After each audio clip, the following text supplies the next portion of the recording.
बिस्मिल्लाहिर्रहमानिर्रहीम अस्सलाम वालेकुम। Welcome to my channel.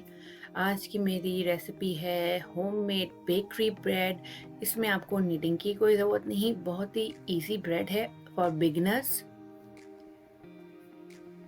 बहुत ही आसानी से आप इसे घर में बना सकते हैं और इसका टेस्ट बिल्कुल वैसे ही आएगा जैसे किसी भी बेकरी में आप ब्रेड लेके आते हैं उसका आता है। और दूसरी बात ये कि जो बिगिनर्स हैं उनके लिए ये बहुत इजी है बनानी, इसमें नीडिंग नहीं है और बहुत आसानी से आप बेकरी ब्रेड अपने घर पे बना सकते हैं। शुरू करते हैं रेसिपी। हमें मैदे की ज़रूरत होगी। इंग्रेडिएंट की लिस्ट जो है वो डिस्क्रिप्शन में है।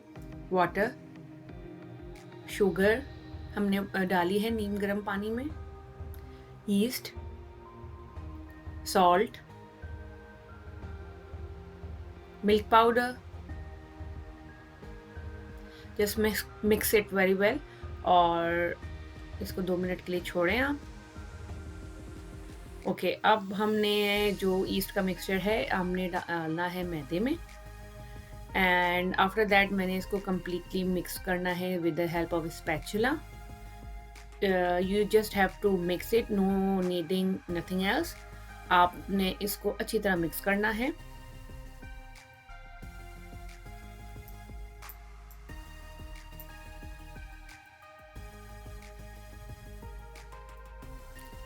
आप देख लें स्पैचुला की मूवमेंट, सर्कुलर मूवमेंट में आपने इसको मिक्स करना है।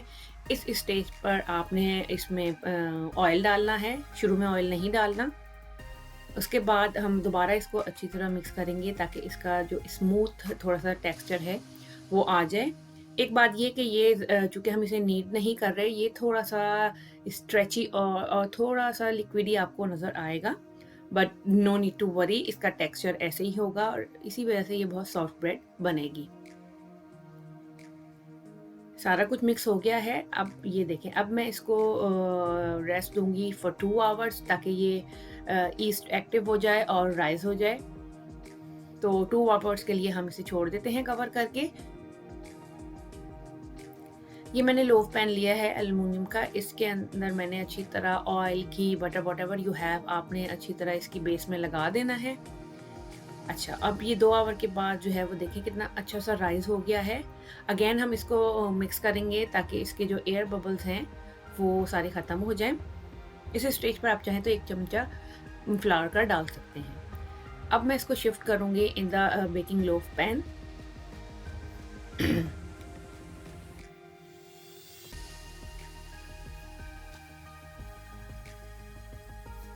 इसको मैंने इसमें शिफ्ट कर दिया है। अगेन अब इसकी आती है प्रूफिंग की बारी। वो तकरीबन 30 टू 35 मिनट्स के लिए मैं इसको एल्युमिनियम फाइल पे मैंने ऑयल लगा लिया है, कवर करके रखूँगी ताकि जब ये राइज़ होगा तो ये एल्युमिनियम फाइल पे चिपके नहीं, और अगर थोड़ा बहुत चिपक भी जाता है then you don't need to worry, easily वो उस पे से साफ़ हो जाएगा।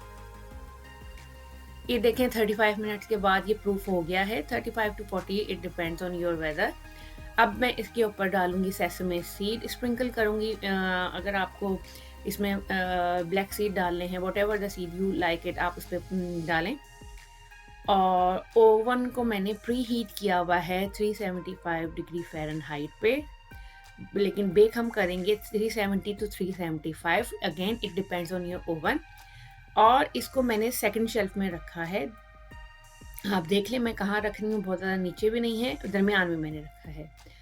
अब हम इसको बेक करेंगे तकरीबन 35 टू 40 मिनट। Again it depends on your oven, you better know it. So मिलते हैं। और राइट, तो ये मेरी जो ब्रेड है वो 40 मिनट्स में बहुत खूबसूरत सा इसका गोल्डन ब्राउन कलर आ गया है, हो गई है। अब मैंने इसके ऊपर गरम गरम पे ही बटर, ऑयल या घी व्हाटएवर यू हैव इस पे ब्रश कर देना है। कीप इन माइंड कि आपने इसको हॉट ब्रेड पे ही ग्रीसिंग करनी है। It gives the shine to the bread. ये देखें अब बहुत अच्छी सी शाइन आ गई है। 2-3 मिनट इसको मैं इसी तरह इसी में रहने दूंगी, ओनली फॉर 2 और 3 मिनट। आफ्टर दैट मैंने इसको हिला के इसमें से निकाल लेना है। Cooling rack, tray, whatever you have उस पे आप इसको रख के कम्प्लीटली ठंडा होने देंगे। आप इसकी कलर देख लें, टेक्सचर देख लें, बहुत अच्छा आया है। अब ये कंप्लीटली ठंडी हो गई है, तो मैं इसको ब्रेड नाइफ़ से इसकी अब मैं कटिंग कर रही हूँ। आप देख लें मैंने किस तरह हाथ रख के आराम से इसकी मैं कटिंग कर रही हूँ, इक्वल स्लाइस। अगर आपके पास ब्रेड नाइफ़ नहीं है, आप नॉर्मल नाइफ़ जो घर में बड़ी है, उससे भी कर सकते हैं। ये देख लें बहुत सॉफ्ट टेक्सचर आया है इसका, बहुत इसके अंदर जो जाल बना है। सो अब इन घर में बनाएँ और एन्जॉय करें। बेहतरीन सी no knead bread for beginners.